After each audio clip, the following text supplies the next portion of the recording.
So,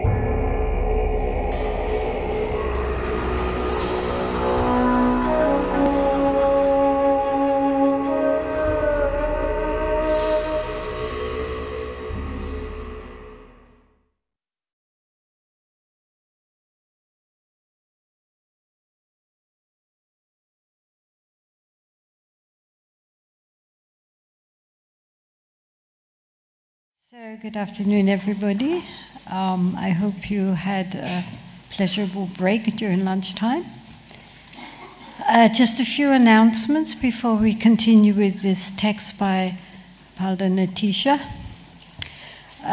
First of all, outside on the table there, you will see this latest copy of our Gatsal newsletter. This is the newsletter which we put out once or twice a year from our nunnery in India, and events of what's happening at the nunnery. So please, you're all very welcome to take a copy. You can even take a copy for friends. So please just pick it up as you go out. You're very welcome. Okay. The second thing is that we will be having a tea break at 3:30 for half an hour. So please, they are preparing tea right now. Please go. And during that time, also, there will be a book signing.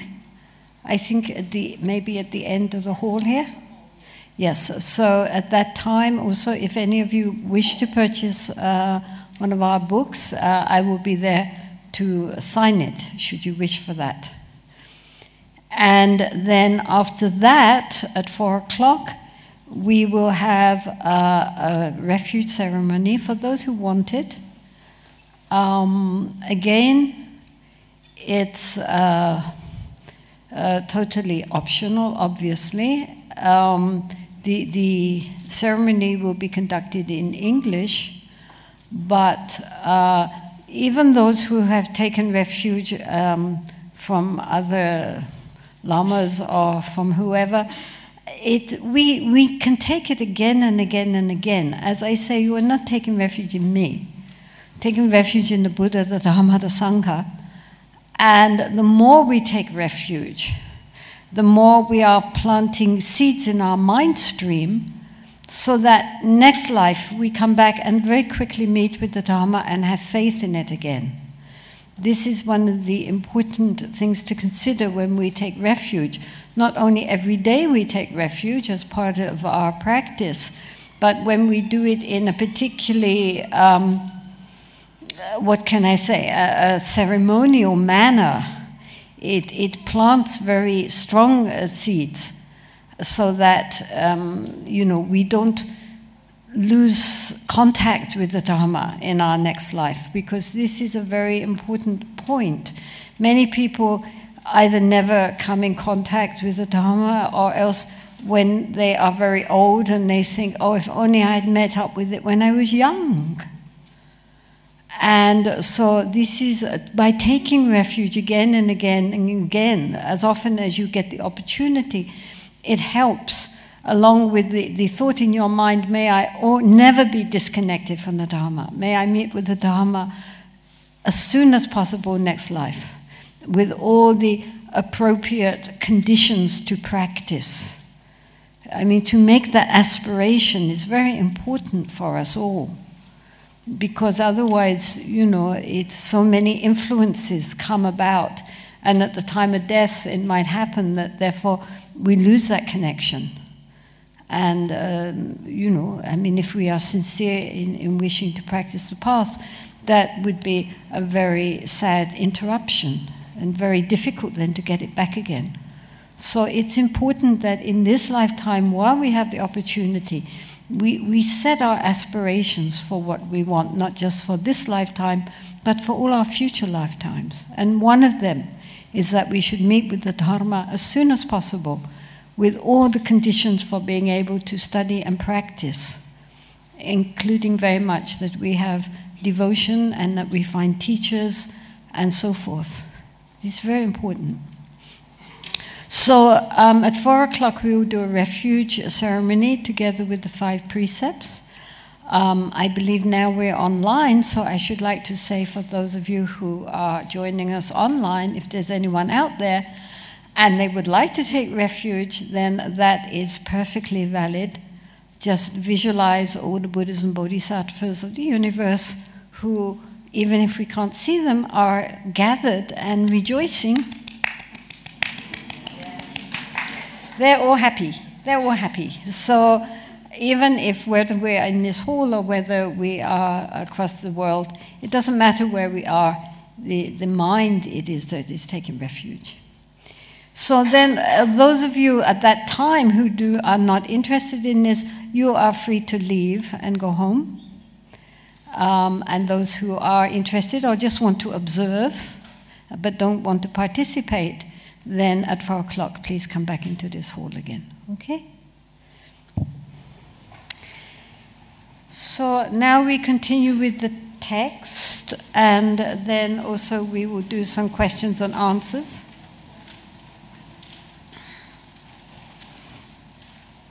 So the last verse was saying that the supreme sign of accomplishment is a continuous decrease of our wishes and wants, because as our understanding of the nature of the mind increases, so the ego, our egocentric conceptual mind, begins to become soothed and gradually to dissolve. And as that begins to dissolve, our ego-clinging, self-cherishing mind begins to get lessen and loosen up. So likewise, all our incessant wants and wishes and fantasies and so forth, craving for satisfaction and pleasure, decreases naturally. We don't have to force it. It just naturally, we find joy and delight in other things, inner things, and we are not so reliant on external pleasures and so forth. When they come, we enjoy, but we don't, it's not important anymore. And so all our needs and our wishes and our wants and our endless unsatisfied black hole inside us, which we hope is going to be filled by giving ourselves more and more sensory stimulation, we recognize it can never be filled that way. And so naturally of itself, something inside relaxes, and we just discover that really there's not that much we want. We're perfectly happy, we're perfectly content, we have so much, and we begin to appreciate what we have. And recognize the richness which we already have within us, which doesn't need to be compensated by so much external possessions and external sensory stimuli. It just happens naturally. Our focus changes. So this is a sign that something inside is actually being understood and being integrated into our mind. When we just naturally lose interest in so many of the things which previously had seemed so compulsive. Now we're just not interested anymore. We're more interested in spiritual things. And so that's a sign of accomplishment.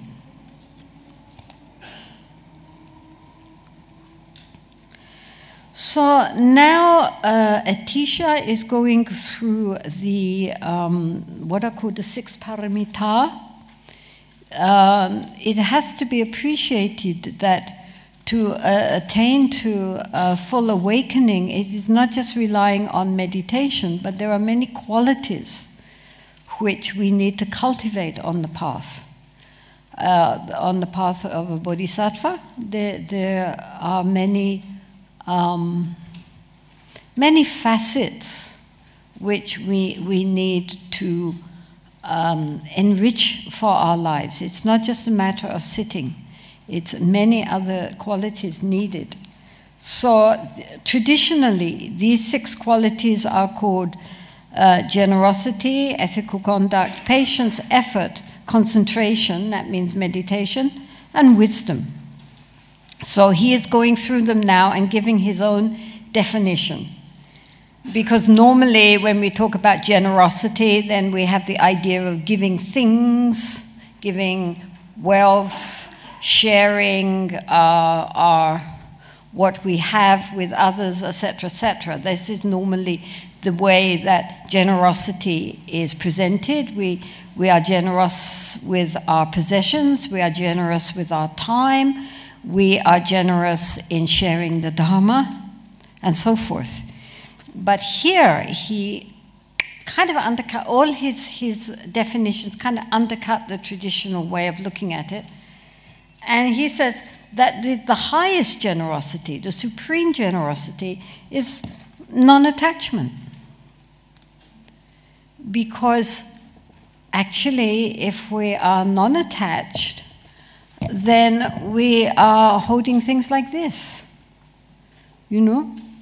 And so then things naturally will flow. Because we are not holding on. So if we really have a generous heart, if we really have dana in our heart, then it is this open spaciousness towards possessions that we're simply not attached. In India a few years ago, there was this Swami called, oh, my mind's gone blank. What was his name? Satyanand, I think. And he was a very, he had been originally a disciple of the great Hindu master Ramana Maharshi. And he was from South India, but he lived in North India. And he had this very, at that time, very, very simple little ashram, all of mud brick. And he lived very, very simply, but he had many students. And some of them were quite wealthy Punjabis, businessmen and whatever. So when they would go abroad, this was before there was much external goods happening in India. At that time it was very difficult to get foreign goods. So when his students would go abroad, they would bring back all these sort of fancy things from abroad to offer to their guru. And so they would come and they would give him all these, packets of goodies. And I mean, he was almost like a child. He was so excited and interested, and he would open it up and he would look at it and he would admire it and he would be so happy to get it. And you could see, I mean, if you knew him, you saw his mind think, oh, wow, this is great. Who would like this? Who can I give it to? And next thing you know, he was calling somebody over. He said, here, this is for you. And everything was like that. Like, it wasn't like he was, don't bother me with this, I'm beyond these kind of, fripperies.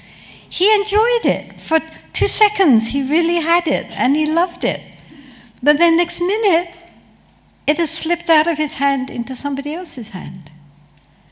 Because he was totally unattached. He didn't want it. He enjoyed seeing it. But then his real joy was in thinking, who could he pass it on to? Who would enjoy this? Who would like this? A teacher would have approved of him.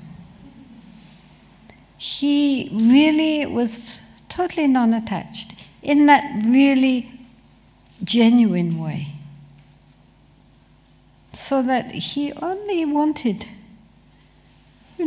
he didn't have sticky fingers. So often when things come in through our senses, they get caught, they get stuck. Somebody said we have to develop a Teflon mind so that things don't stick. But usually we're more like that Velcro, everything sticks. So, to have a non-sticky mind and non-sticky hands. So everything comes in and goes out, unattached.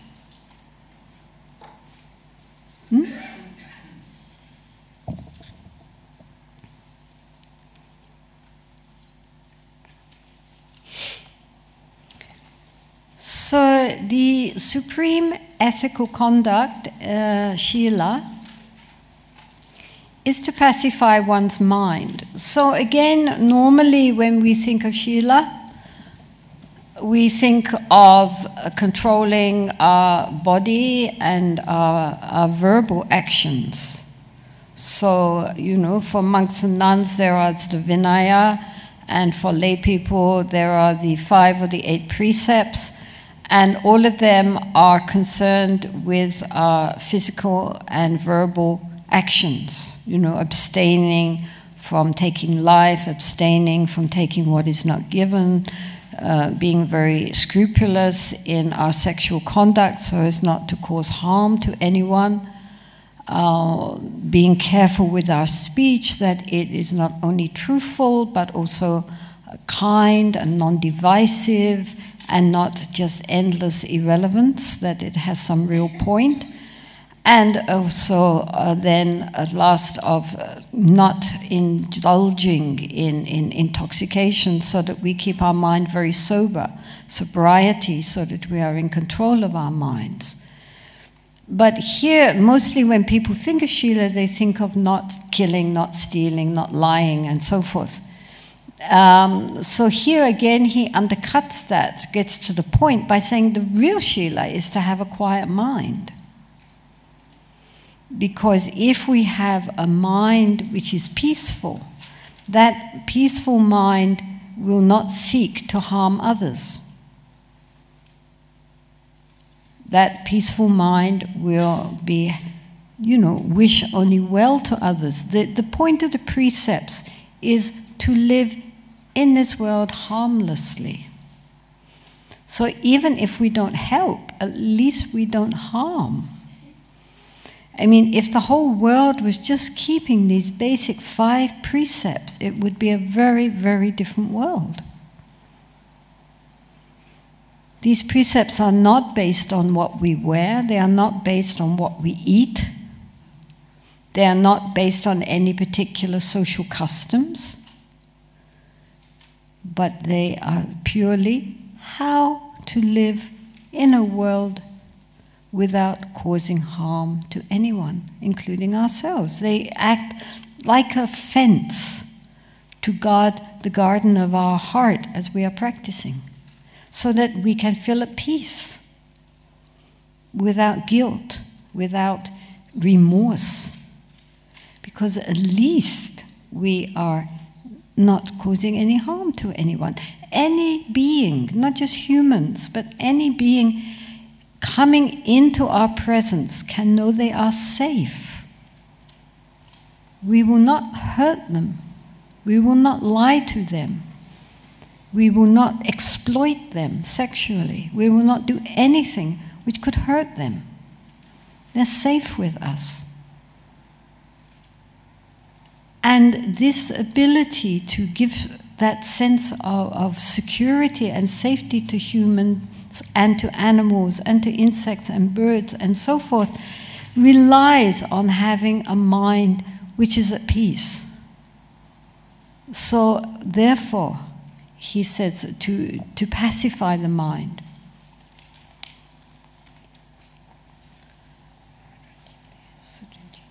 Yes. Shiva means to be peaceful, to be quiet.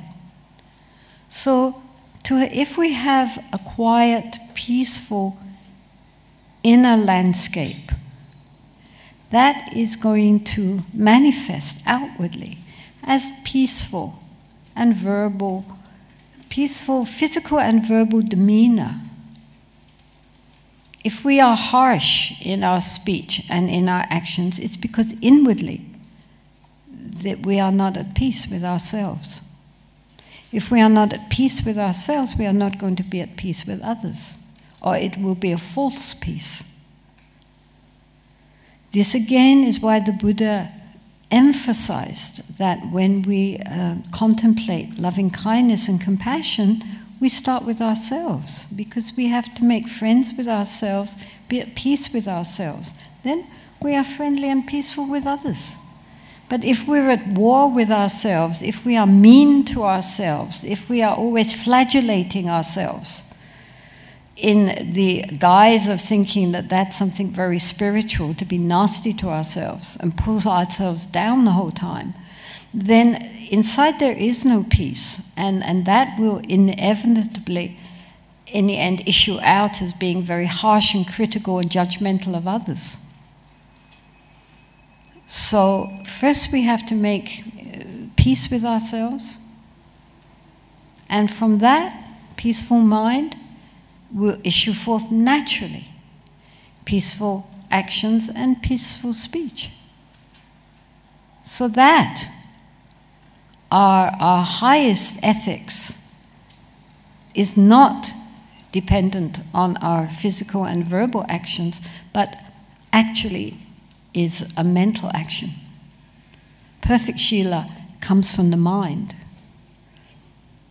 I mean, the mind isn't even thinking of hurting or stealing or in any way exploiting others sexually or lying or being dishonest. It doesn't even occur to the mind to think like that. If there's no thought like that in the mind, it's not going to happen with our body and speech. Why? Because, as the Buddha himself said, action, karma, is intention.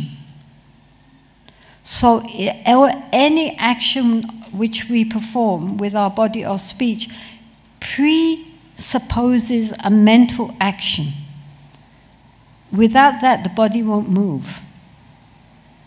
Always, even though it's very instantaneous, nonetheless, there is always a message from the mind first, before we move in any direction or speak. If there is no consciousness there, then we won't move and we won't speak. I mean, our intention, therefore, is what creates karma. Not so much the action, but the underlying motivation behind that action, the state of mind in which we committed that action. So therefore, our actions might outwardly appear okay, but if they are based on a very negative mind thinking, then it is not something which is ethically correct. Do you understand? I mean, sometimes somebody might be very sweet and smiling and gentle, but inwardly their motivation is very devious, and they have bad intentions. In which case, however sweet and smiling and nice they may be sounding, it's actually very negative, because that is the underlying motivation.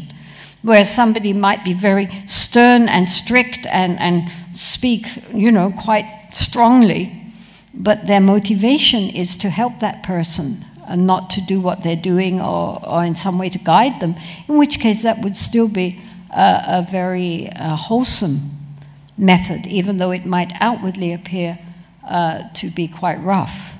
So always the importance of our actions depends on the mind state behind that action. And therefore he's saying that the highest ethics is to have a mind which is peaceful and calm, and in that way non-harming.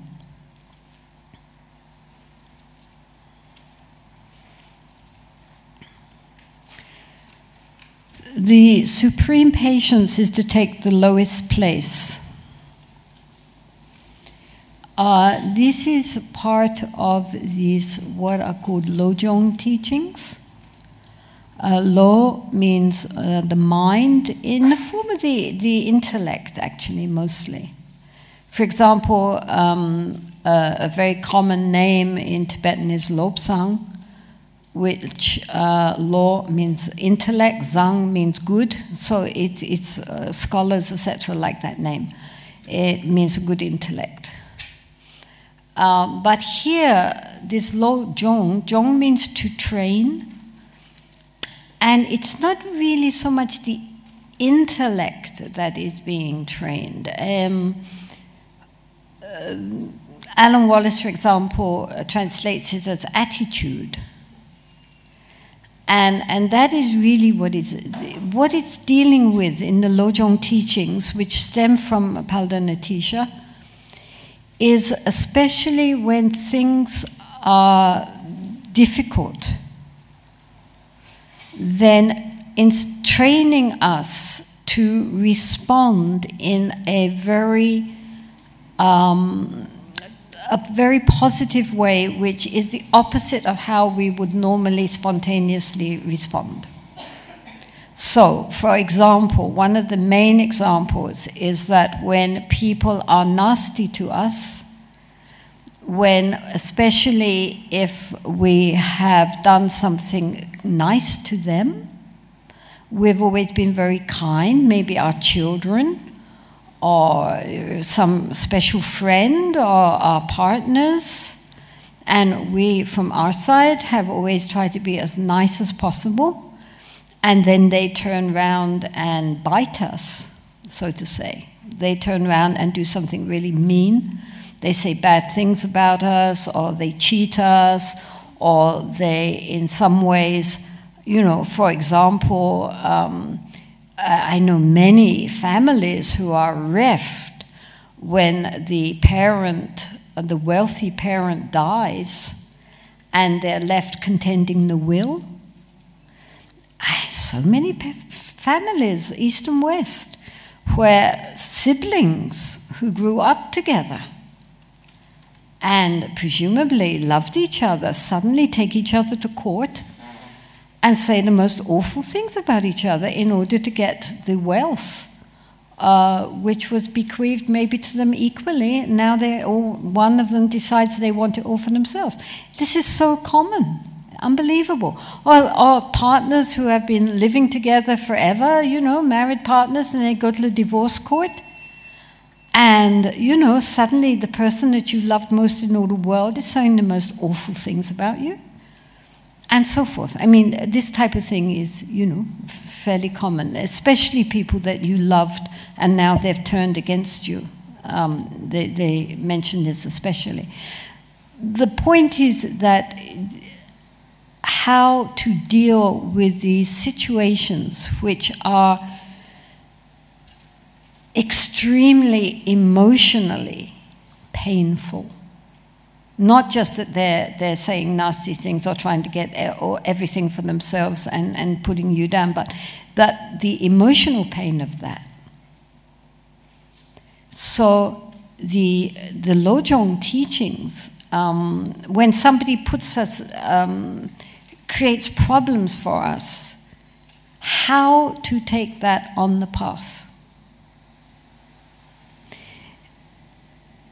Now, of course, before we go any further, I have to add that, of course, these texts were written by very high lamas who themselves were deeply honored, always placed on a very high throne, everybody running around doing everything for them, and deeply loved and appreciated by all their students and everyone they met.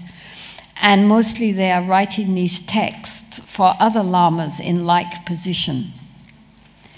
They never had to suffer the humiliation of being humiliated constantly. And so a little bit, also the second thing is that they are writing for 8th level bodhisattvas. So they are writing for people, I mean, they are giving us the ideal, right? I mean, I mention this because what they have to say is quite difficult, but we shouldn't, if we fail at that, start, you know, feeling bad about ourselves. We should recognize, well, this is somebody with really very deep realizations. This is how they would act. But, you know, it doesn't, we do the best we can. So, of course, there are many Lojong texts which goes through in excruciating detail all the horrible things which other people can do to you and how we should respond by being ever so loving and kind. And this is beautiful. I mean, you know, they are saying, don't get upset, don't get angry, you know, use this as a way of really dealing with the ego, because now finally the ego is raw. Me. They're saying this about me. Which is wonderful, you know, because sometimes the self can be quite elusive, but when somebody says something mean about you, you know. So, thank you. I mean, the idea is always that when somebody does something mean, your first feeling, our feeling should be one of a kind of gratitude, because it is showing us, you know, where we need to do some work. So here he's saying that the highest patience, tolerance, forbearance is to take the lowest place. In other words, another text says, give the victory to others. Why do we always have to win? If we give the others the victory, then they're happy, and we're happy for them, so we're all happy. What's the problem? And sometimes people take this very literally. Again, as I say, a friend of mine, she came from a quite wealthy French family, and then when her father died, he left his wealth to herself and her brother was already very, very wealthy, and then she's really quite poor, but a very intelligent woman and very interested in many, many things, very artistic and intellectually very, stimulating. But as soon as the father died, the brother said, he claimed everything as being the eldest brother, and told her, that she was just a girl and she couldn't have it. And so she had at this point a choice between taking him to court, which would also be extremely expensive for her, she couldn't afford it, and just saying, well, if that's what you want, you take it. May you be well and happy. So that's what she did. She said, okay, if it means that much to you, I hope it makes you happy. I doubt if it will. But if that's what you want, you have it. I'm not taking you to court. You're my brother. And so she just walked away from the whole thing, and she got on with her life. She didn't drag the case for years and years through the courts, using up what little money she already had. She just cut loose and said, okay, the victory is yours. And, she's perfectly okay. She's happy. I don't say always that has to be what you do, but it's an option. Why do we always have to win?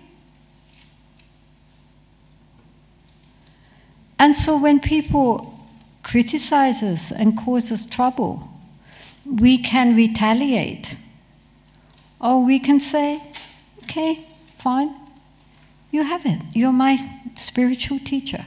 The other point with patience is that it's a very important quality which we need to develop on the path. This ability not to get angry when people do things which we don't like. And it's very easy to be loving towards people who are lovable. I mean, this is the point. If people are nice and say and do the things we like, then of course we're going to be lovely back. And we feel it, we're grateful, we're happy. It's not that we're pretending, we're very happy. They're nice people and we're nice back. And that's lovely. But we haven't learned anything from that.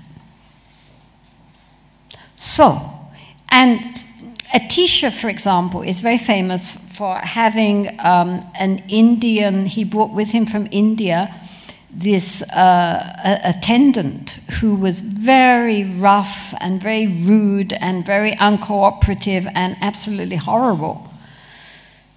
And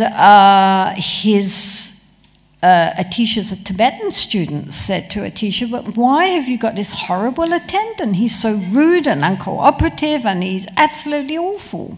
Throw him out, send him back to India. We'll take care of you, Lamaji. We love you.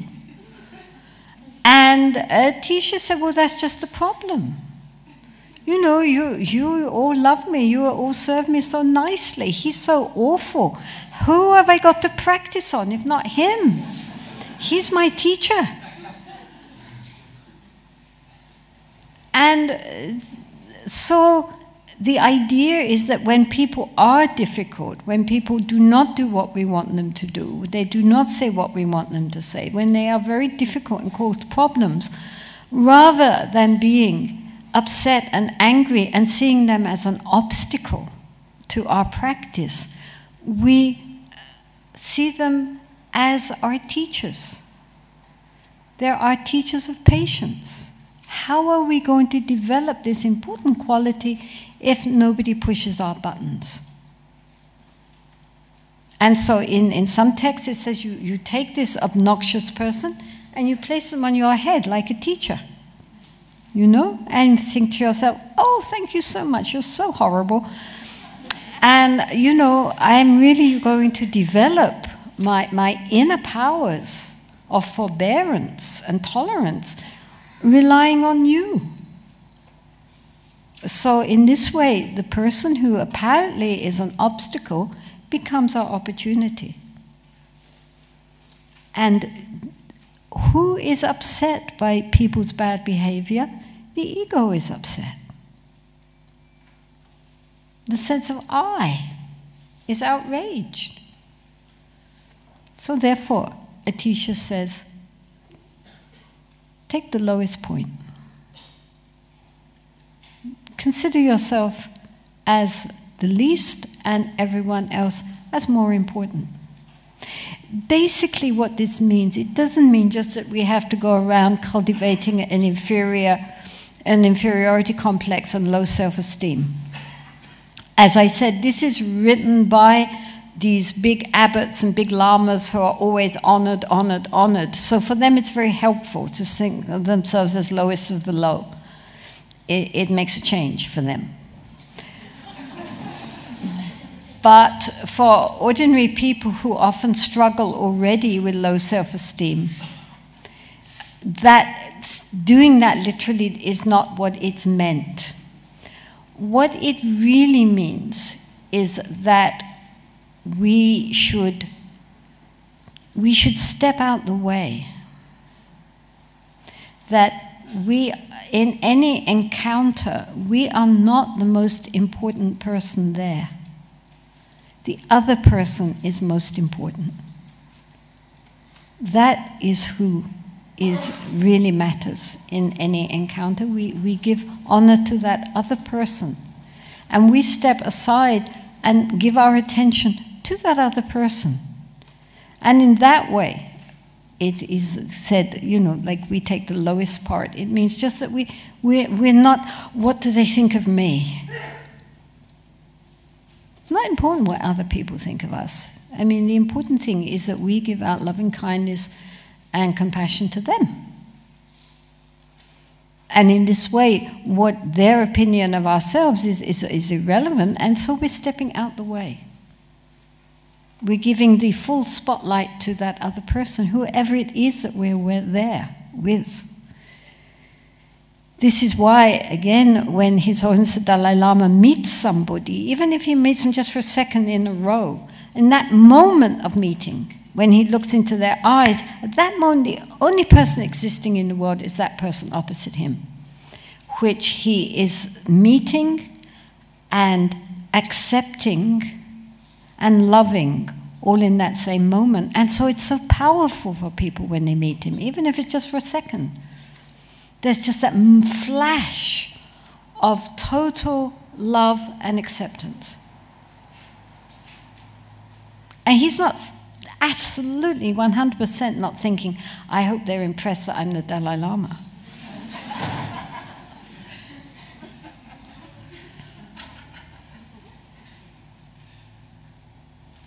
So this is really what it means when it says take the lowest part. It means that at that moment, the person that really matters in the encounter is that other person. And our good wishes towards that other person, whoever it is, even if they are very difficult, even if they are, you know, not acting in the way we would hope for. Everybody is worthy of our love and our compassion, and if they are difficult, then they are also our teachers of patience. So therefore there is no way that we can think this one is a friend, this one is an enemy. Because ultimately everyone is, you know, manifesting their Buddha nature in whatever way they can manage to manifest it.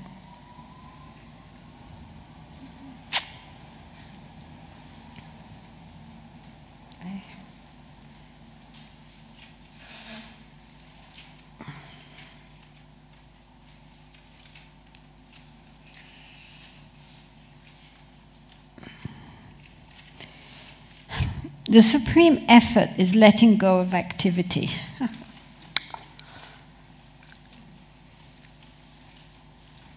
So, again, I mean, I cannot see into the mind of Paldenatisha, and what exactly he meant there, I have to make up. Let's see what he says in Tibetan, it sometimes helps.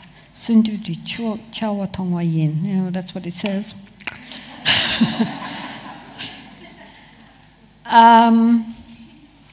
Normally, when we think of making effort, virya, it gives us the idea we have to do something. So, you know, the idea is that, you know, we have to accomplish things, we have to get busy, we have to do things, then we are making an effort. And so even in meditation, people go into a meditation retreat with the expectation that they're going to get something out of it. What did you gain? They say. It's always with this idea of what's in it for me. You know, if I do this retreat, then somehow I'm going to change, I'm going to get something from it, I'm going to accomplish something, you know, it's going to make it worthwhile. And so who wants to gain? Who wants to get something? Who hopes that by putting in all this effort, somehow or other we're going to reach a goal?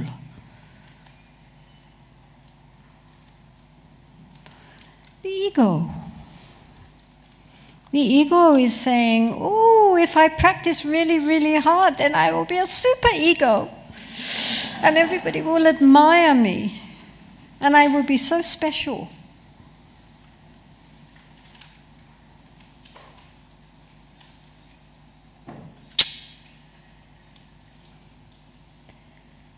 So, this idea that by practicing and practicing we're going to get somewhere. Who is going to get somewhere?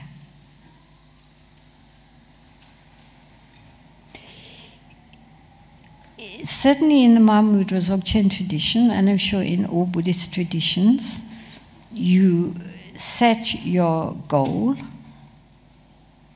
May I attain enlightenment for the sake of all sentient beings. We're looking up at the snow mountains. That's the path. And then we drop it. Yeah, we've set our compass. And now we are here and now with the ground beneath our feet.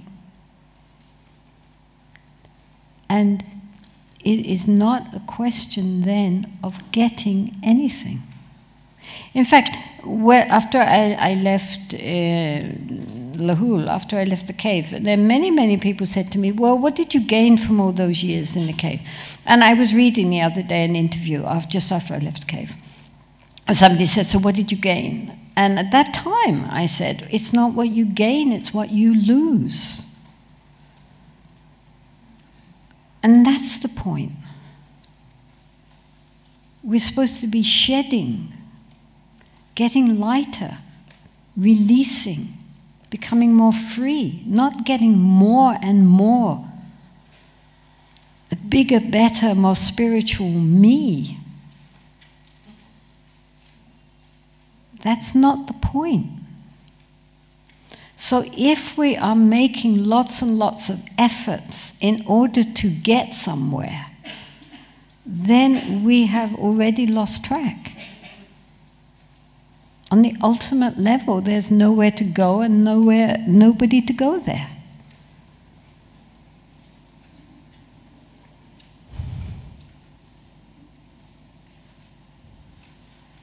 So therefore, I think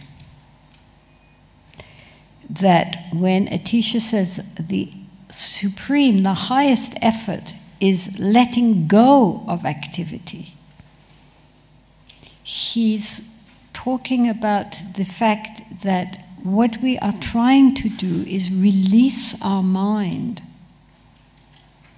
from all our mental, endless goal-making and activities, just allowing the mind to release and to drop, so that of course, as they also say, the highest effort is to be effortless. So the spontaneous nature of the mind, it's not a matter of getting anything or doing anything. It's really a matter of just being. And especially in the Mahamudra Dzogchen school of practice, the emphasis is on relaxing the mind, making the mind very open and spacious, and just being, rather than being something. It's very similar to Soto Zen practice, where again people just you become increasingly aware of being aware, not aware of anything in particular. Normally we are aware, we are mindful of the breath, we are mindful of the mind, we are mindful of the feelings or the postures or, some object out there. It's always the mindfulness and the object of mindfulness. But if we drop both of that, then you are just in a state of pure awareness without any subject and object dichotomy. And you can't make an effort in that. It's a state just of open, lucid clarity. The minute we try to force it, to prolong it, it's already lost. So you can't make an effort. All you can do is set up all the conditions and then let go.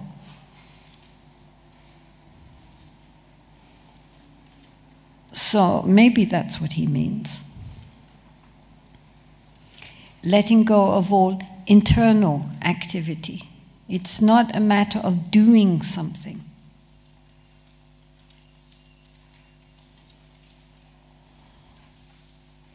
Because always when we think we're doing something and gaining something, the one who wants to do and gain is again our self-cherishing mind.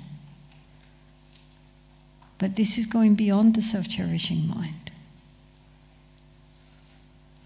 So it's a very much more subtle state. In the beginning, we need to make efforts. In the beginning, we need to make efforts to tame our mind, to make the mind more quiet and more centered, more attentive. We need to make the mind what is called workable, flexible, supple, so that we can work with it. It's like if we're trying to make a clay pot, first you have to knead the dough so that it's soft and workable. Mostly our minds are very hard and intractable. So first we have to work on the mind to make it soft and so we can mold it. But at a certain point, then we have to leave that. So in the beginning, we need to make efforts in order to make our mind so that we can make use of the mind. The mind is flexible and supple. But at a certain point, we need to let go and not make efforts anymore. After a while, effort actually becomes an obstacle. We just keep hitting the same point. We can't dissolve that beyond that. It's because making effort means the ego is in charge. So, in order to make the practice genuine and beyond the ego, then we have to let go, we have to release, we have to become effortless. But we can't do that until first we have a firm foundation in having trained the mind and having first tamed the mind. First you tame the mind, then you train it, then you transcend it.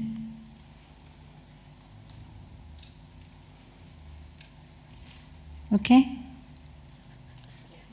Yes, yes, yes, everybody understands. So we shouldn't go, run before we can walk.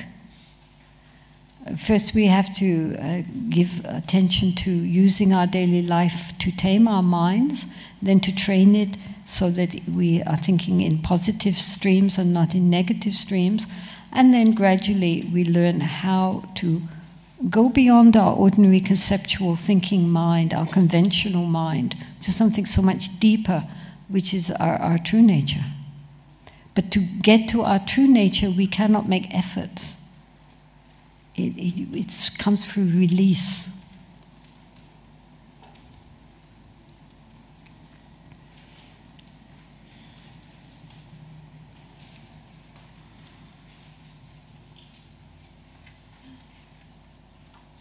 Maybe we'll do some questions now for a little while.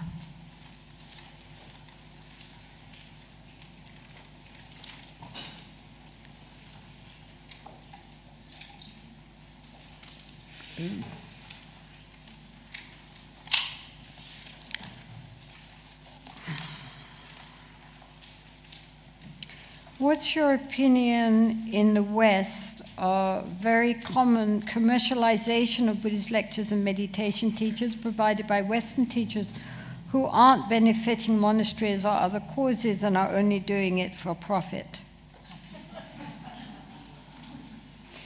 Well, personally, I think that if that is a qualified teacher, then, after all, you're not forced to join their courses.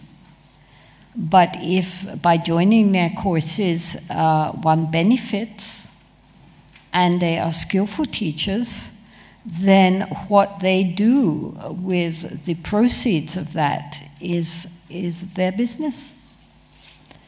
That, depending on their motivation for teaching, if it's, they also have to live because they are not living in monasteries. They have to have, many of them have families. They have to pay their rent. They have to pay their taxes and their phone bills. And so we cannot say that just because one is a Dharma teacher, therefore you're not allowed to live. They have to also have a standard of some kind of standard of living. I don't personally know any Dharma teachers who are wealthy. Some of them manage, some of them don't. But the fact that they are not, they are teaching and gaining, charging for their teachings and not making donations to monasteries, etc., in itself, I don't think that's culpable. Because they also need to live, and I'm sure they're not earning much of an income, however good as they are as teachers. If they want to also be charitable, that's a private matter for themselves. But I don't think we should criticize people just because they have to charge. I'm sure if they were in a Buddhist country where they are being well supported, they wouldn't need to charge, and they would be very happy about that. But in the West, that doesn't work. If you give teachings for free, everybody says, wow, great, a freebie, and that's it. And then who's going to pay your rent? Isn't it? I mean, it's like translators. I mean, translators struggle because everybody gives offerings to the Lama, but they don't give anything much to the translator. How's the translator supposed to live? No one's supporting them. So I think we should not be too harsh. And if the teacher is qualified and able to benefit many beings, then we should rejoice that they are able to make a livelihood out of so doing. And don't have to go and find some other job and just teach in their spare time, you know, with their limited energies. You know, I mean, honestly, I don't know any Dharma teachers who are millionaires. It just doesn't work. I mean, you have to be Sri Ravi Shankar or somebody, you know. Ordinary people, you know, they're all struggling. So good, I say, good, okay.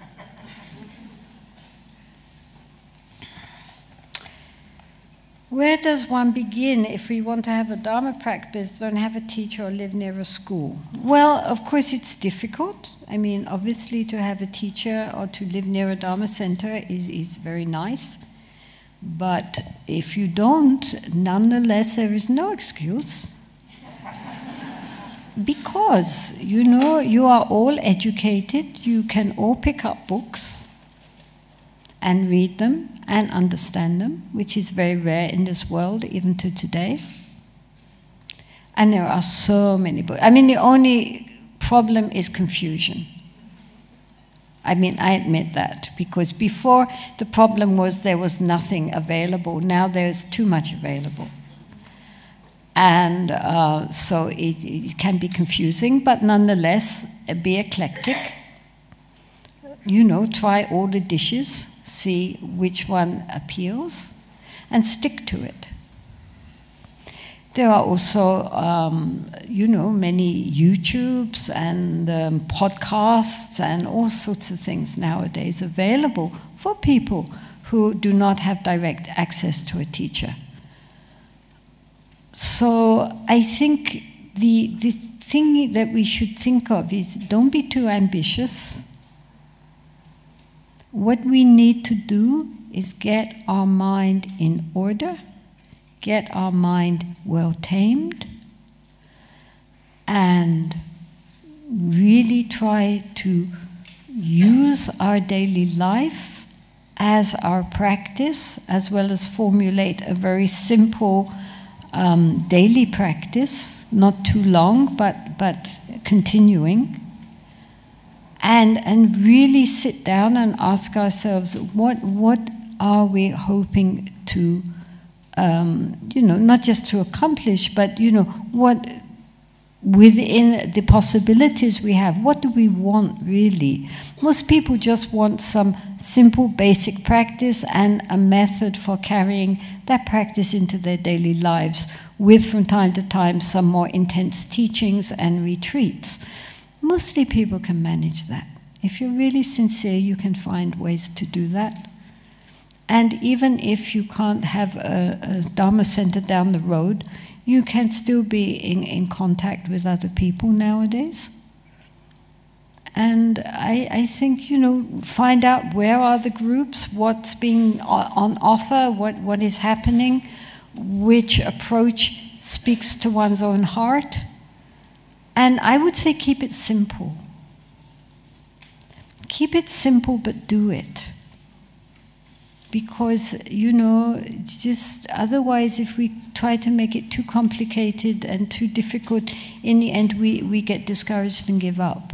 If we have a very basic, simple practice which we can catch hold of and incorporate into our lives, then gradually, of itself, it will deepen. Anyway, don't make excuses.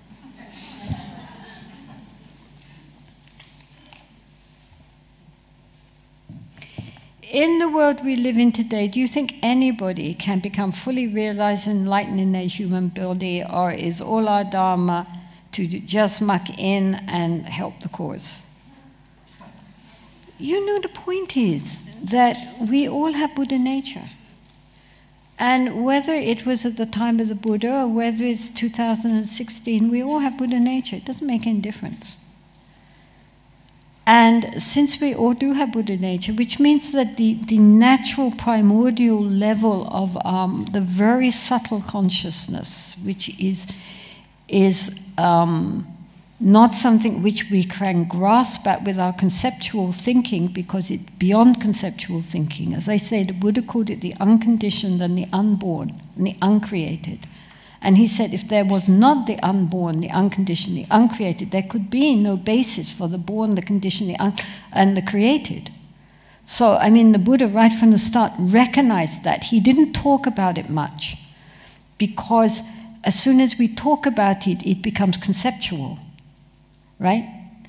And by its very nature, it's beyond words and ordinary conceptual thinking. So his view was, follow the path, when you get there, you'll know. But you still won't really be able to talk about it. You'll just know it. And that is still here. Of course, it is more difficult now because we are caught up in so many external distractions. Undoubtedly. It's something of a struggle, you can't pretend. But that we can fully realize our inherent enlightened nature, yeah, of course. Of course. And because there are so many challenges, if we really make efforts to take all of this on board, we are so strong in our practice. People who can only practice when they're in isolation, in conducive circumstances, but fall apart the minute they come back into the city, that shows that they have not really plumbed the depths of their own experience. It's still very fragile. If in the midst of everything, like a lotus growing in the mud, then from the mud, the roots are still there in the mud, but the lotus comes up and opens up and it's completely flawless, absolutely unpolluted. And yet it's getting its substance the whole time from the mud.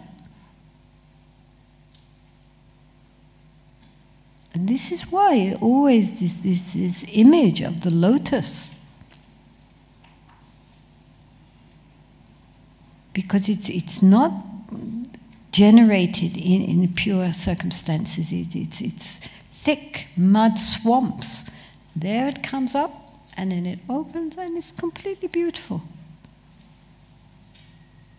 So yes, all of these teachings are more relevant today than they ever were. We all have a mind, and it's up to us to cultivate our mind, to care for our mind, be careful of our mind. What we introduce into our mind, how we cherish our mind, how we encourage our mind, so that, you know, we are not just dealing with the conceptual mind, but deeper and deeper layers of our consciousness, until we come back to the heart, which is just waiting. It's like the sky. I mean, however thick the pollution, the sky is always there. We may look up and just see clouds and you know, especially in India during the monsoon, all you see is clouds from month after month. But the sky is there. I think it's very nice when we're in plains, you know, and it's very thick cloud, and then the plane goes up and up and up, and then it breaks through the cloud, and there's this vast blue sky. And you look down, and there are all the clouds. But there's this vastness of the sky. This is very like the nature of the mind. It's always there. If our pure awareness was not there, how could we think? Thoughts come in and out of that clear blue sky of our awareness. It's always there, but we just focus on the clouds. We miss the sky. So we don't just have to muck in. We can become enlightened, of course. Enlightened just means that we wake up to our true nature, that's all. It's nothing that spectacular. It doesn't mean that you suddenly get a protuberance and your ears go down and, you know, you turn gold. It's that we wake up to our true nature. It's like waking up. And it's very, what's the word? It's very unadorned.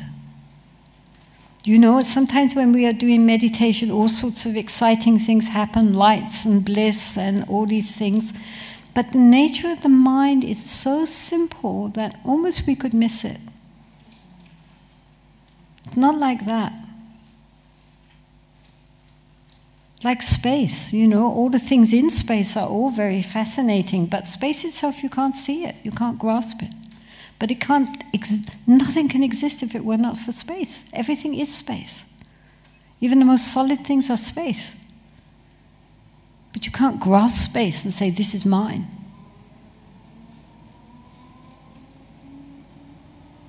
So enlightenment is so close. They say that it's like the eyeball, it can't see itself, it's so close. We use the eyeball to see everything else, but it can't see itself. And this is our problem, is that we don't recognize, because it's so intimately who we are that we don't even recognize it. But it's there. If you wouldn't be able to hear me and see me and think if it wasn't there. But we cover it over so we can't see. But really it's closer to us than our own breath, our own heartbeat.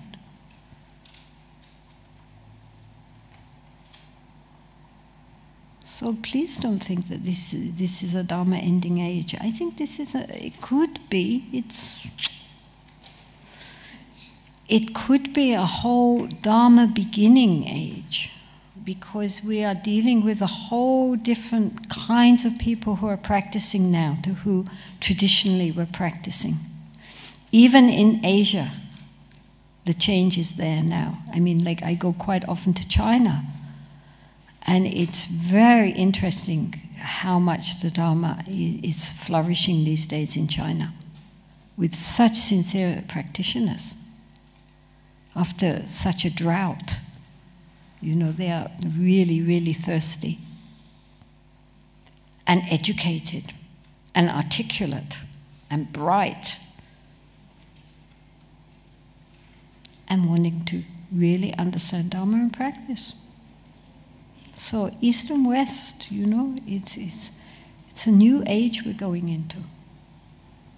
And if our motivation is pure, and we have genuine bodhicitta, you know, this could be something very interesting going to happen here.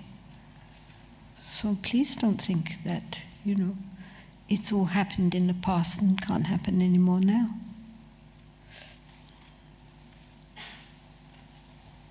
Oh, I'm sorry.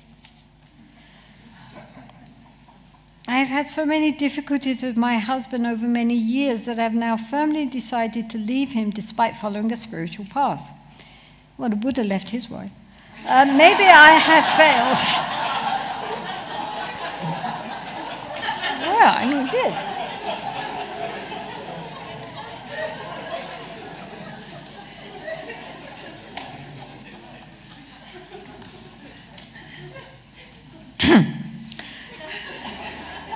Maybe I have failed to implement or are avoiding these difficulties or the opportunities on the path. However, I feel my spirit is being crushed and I need to go alone in order to better pursue my spirituality path. What do I say? I say go for it, girl.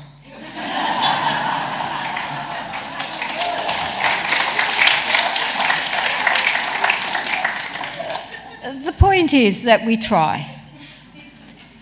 But at a certain point, if you really feel that the situation is crushing your spirit, then it's a time to say, well, may you be well and happy, goodbye.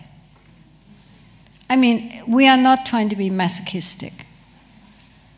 If we try, and if a situation can be ameliorated, good. If it can't, then leave it. But leave it with dignity, not with resentment and anger and acrimony. That's all. Don't allow yourself in an abusive situation just in order to practice patience. Doesn't mean that. But what it means is that when we are in difficult circumstances, rather than trying to get our own back, or being revengeful, or even being crushed, we gather strength. And if there is a solution, then we take it. And if the only solution is to leave that situation, then we leave. And carry on. No harm.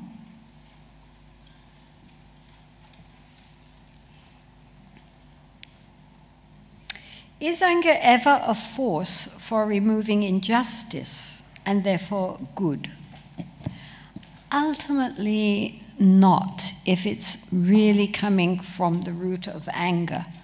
There are many people in the social services and, for fighting for justice, fighting for peace, fighting for this, fighting for that. They're always fighting for something.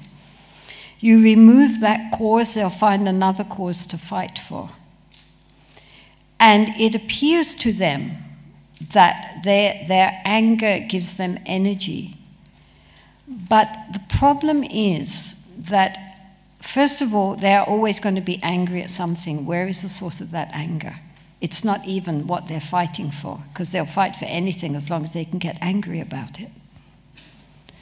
So really the source of their anger is within themselves, and often they're angry with themselves, and therefore they project that out onto some good cause which makes them feel better about it. But because the root of their working for a good cause is anger, what happens is that it's us, the good, against them, the bad is, whatever the cause is. And so that creates this reaction on the part of the person they're fighting against, that they are then going to fight back. Do you understand what I'm saying? I mean, if I come to you full of righteous indignation about what you're doing, which is all wrong, then your reaction is not going to say, you are absolutely right about that. Your reaction is to put down your defenses and argue back and prove to me that I'm just stupid and naive. And so it carries on this cycle. It doesn't resolve anything. And we are blind, if we're thinking like that, to any goodness that could possibly be from the other side. They have to be wrong, because I'm right. And therefore I'm quite justified in being angry with them, because they're doing horrible things. And if they would only do what I tell them to do, they would be okay. But they won't. And so, of course, nothing is ever going to be resolved, or very little, with that kind of attitude, because always it's going to meet with resistance. If you start arguing about peace with a lot of anger in your heart, where is the peace? You can't argue about peace with anger.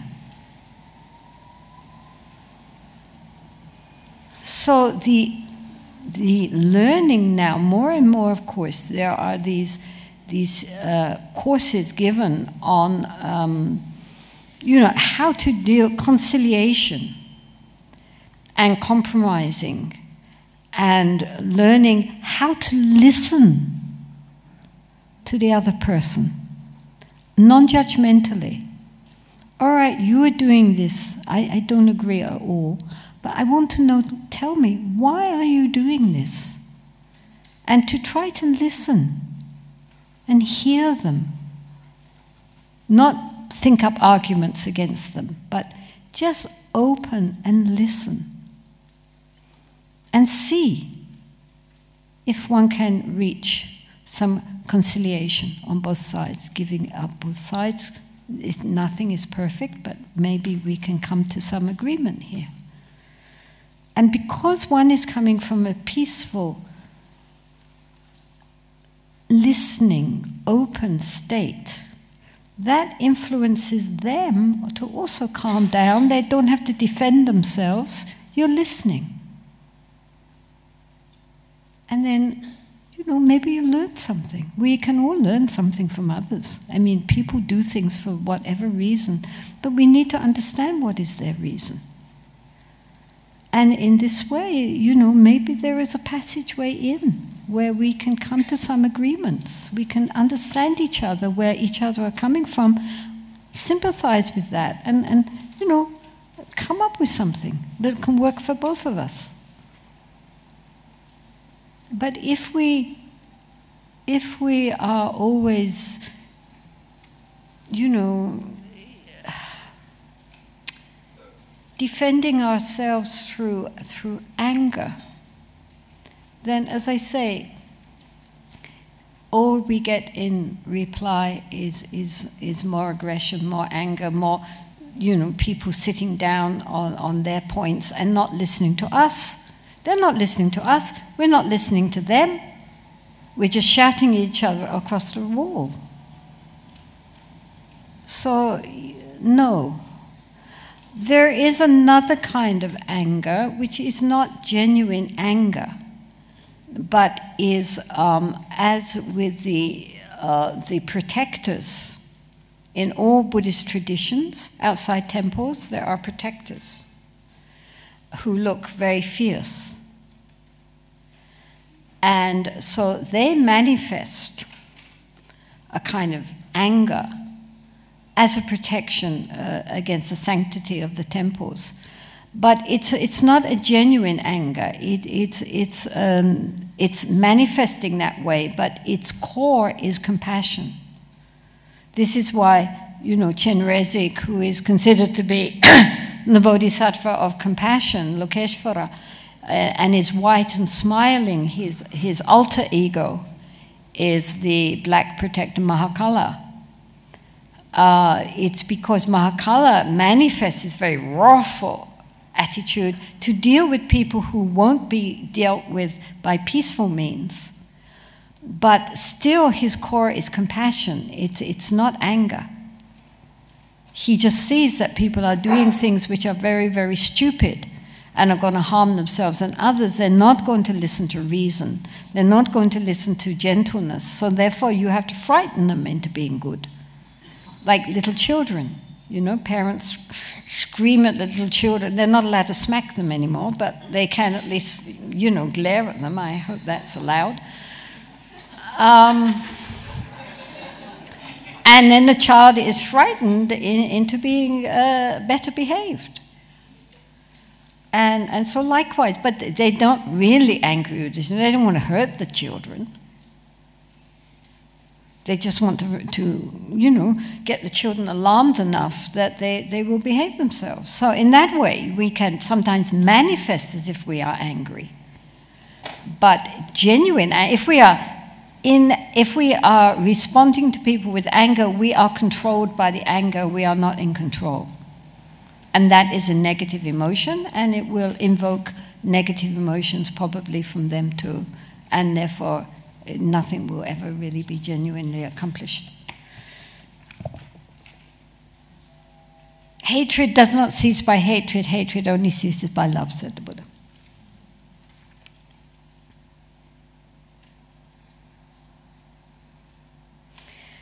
We have these very good questions. So I tell you what. We will have a break now for tea. Please be back by sitting in your place by 4 o'clock. I will, in the meantime, sign books if anyone wants any. Then we will go on with questions and answers till 4:30, and then we will do refuge.